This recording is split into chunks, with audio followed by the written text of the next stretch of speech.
Welcome back to episode 33 of Art Book Reviews. Today we have the art book that came with the special edition of Tokyo Mirage Sessions. Now this wasn't an expensive special edition from what I remember, but you won't bother to buy this separately. You have to buy a special edition. Unfortunately, to get this, there's none, what I could see, on sale separately. They don't have a standalone art book they can buy. This is the only one they've done, which is a shame. I would say this is borderline tier 3. It's a little bit detailed on the concept art aspect, but not by much. But it's a small book, but not too. You got a good few pages. You've got, well, there's no page number count on this book. But you've got a few, so that kind of makes up for the size a little bit. But yeah, let's have a couple of screenshots from the game, which I was worried when I first started reading. It's like, oh, this is what it's going to be. But quickly you get into the characters. You don't get too much detail on the concept or design bit. You get some of the heads, bit of like the initial outfit, and stuff. But one thing I greatly appreciate here is the whole paragraph you've got here is actually purely the designers talking about why they did this, why they did that. So, you know, due to this character's personality, we thought we should do this. You know, so they follow like this character's like cuteness, but they wanted to have her grow, so they have, you know, originally had an idea for glasses for this character.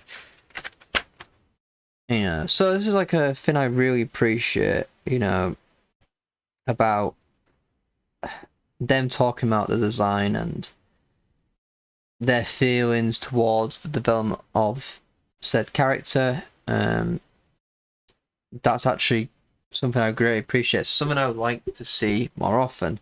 We do not get that enough. It's just a shame that it's in such a small book. It really makes me want to have a full-sized one with this kind of level of talking about their decisions, because we're only getting a little bit. It's almost like a preview of a full-size book, but there is no full-size book. It's a shame, but I do greatly appreciate the information they're given about their design choices and the character. You know, them talking about how, even briefly, like how this guy's sword originally wasn't a gauntlet sword, but rather his whole arm had been fused to sword, but they decided to scrap that because they thought it might be a bit too grim. But at the same time, they made him look this kind of scary thing, like almost, trying to read this bit, the sadness to him, like exhaustion of fighting a never-ending war and stuff. So I like that. I like to know the reason behind design choices. And if you're going to do a decent art book or design book, that should be something you mention. A lot of art gains great deal of power and quality when you have the motive behind it. The reason, I mean, I'm sounding a bit too much like a blooming modern art person, but you know what I mean. The reason behind something is, it's almost like a gesture, gift or something. It's less about the actual item itself, but more the reason behind why the gesture. And I sometimes feel that's the case with art. So seeing like, even though it's only brief, getting it's still nice. And even one thing I greatly appreciate here, even these little enemies, very closer. The screen, not sure how well the writing's gonna come out, probably not that well. And you got a brief little thing about, you know, something about each of the little monsters. You know, we base a strange visual cross between a magician's hat and a slime mold. the bizarreness really comes across in its drawing. No, only a brief little thing, but it's their comments, it's the designers' comments about fins, which I very appreciate. Shame this is all in Japanese, this bit here. I don't know what's being said about level design. And then we've just got some concept art prints, some very nice pure ones. That is stunning, that is. I would have a full-size print of that. That's quite nice. And just a bit of promotional thing, a bit of Zeion stage fins for levels. And some weapons. Just basic, and then some comments from the staff. And that's it. It's a fairly... some song lyrics as well from the game. In many ways, it's basic.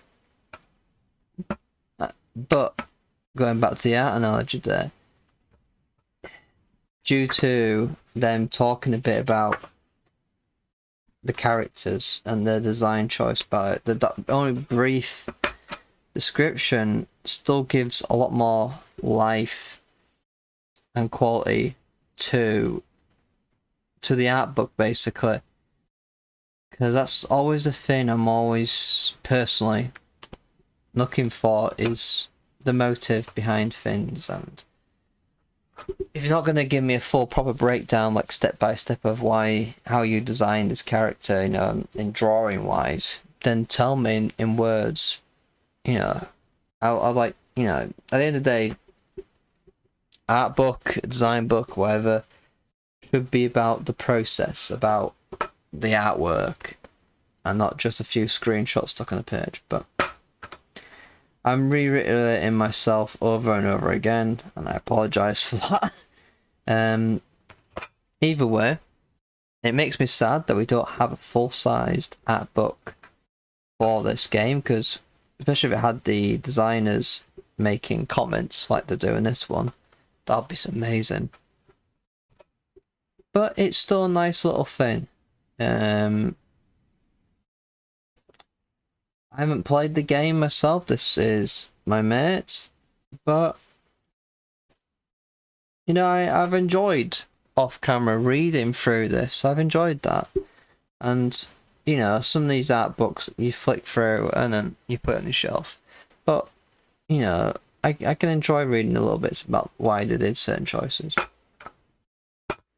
So if you're a fan of the game, then I'd definitely recommend it. But because you're not going to get this without getting the game, you can only get it with the game. So if you already own the game, it's probably not worth picking up, or you trade in your standalone game and get the special edition. I don't know. The decision is purely up to you, but you could do far worse than this, that's for certain. I think next time we'll be going back to a normal full price book, but until then, goodbye.